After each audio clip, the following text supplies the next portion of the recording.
Hello everyone, welcome back to another Star Wars figure review. Today we're going to take a look at another figure from the Vintage Collection Phantom Menace wave, and we're taking a look at Ben Quadinaros, the pod racer from the Boot to Eve Classic. Um, very, very well put together figure. Um, kind of a goofy looking guy, and he does have a couple of flaws which I will go over soon. But we'll take a look at him in a little bit more detail after we take a look at the packaging that he comes in. So, as usual, we have the Star Wars Phantom Menace logo at the top, the name tab there in the center, and a nice still image of Ben Quadinaros with the Kenner logo there. And I've simply peeled the character debut sticker from the bubble and put it down there in the bottom corner. On the back, you have the Star Wars Classic logo, obviously our 12-pack layout of all the rest of the figures available in this wave, and the vehicles that are available throughout the Vintage Collection. Okay, so back onto the figure. Hasbro has given us a very, very good looking head sculpt on this guy, especially in the eyes. I think they've just done a very great job. All the paint apps are quite very nice in my opinion. You don't see any paint where it shouldn't be, any paint runs or anything like that. Just looks absolutely superb. He's got his goofy little antennas or whatever up there on the top of his head. Um, the earmuff things I've noticed have a very nice transparency to them, which looks really cool. Um, and you got some nice detail, like just like the miscellaneous straps and things on the back of his head, and the rest of his body's not really too impressive, as he was just kind of one solid color for the most part.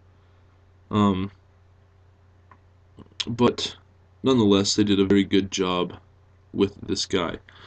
The one thing there's two things that I don't like about this figure, and it's on the back of him, and it's going to be really hard to see. I'm trying to get the camera at a decent angle. If you can see right above my finger, they've etched a number into the back of his body, which is kind of annoying. And then the only other thing that I don't really care for is the fact that he has no peg holes on the bottom of his feet. I really would have liked to have seen that, but he has ball-hinged hips, so you can put him into a kind of a sitting position and he displays alright like that.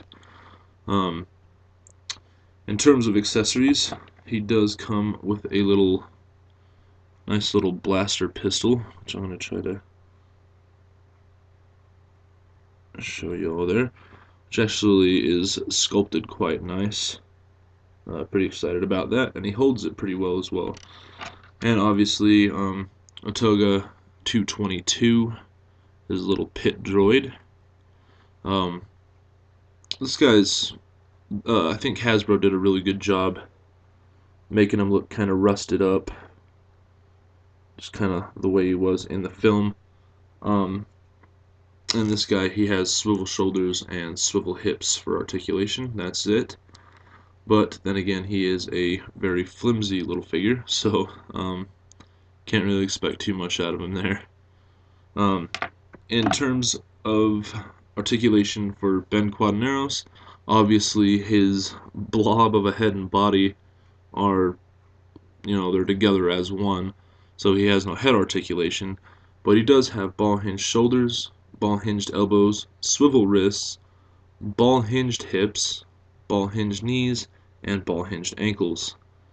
And just overall, a great looking figure, especially if you're like me and you are a pod racer collector. I definitely recommend picking this guy up. So there he is. That is my 2 cents on the figure. If you see him in stores, pick him up.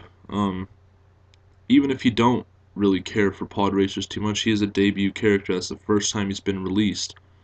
So it would definitely add on to your overall Star Wars collection.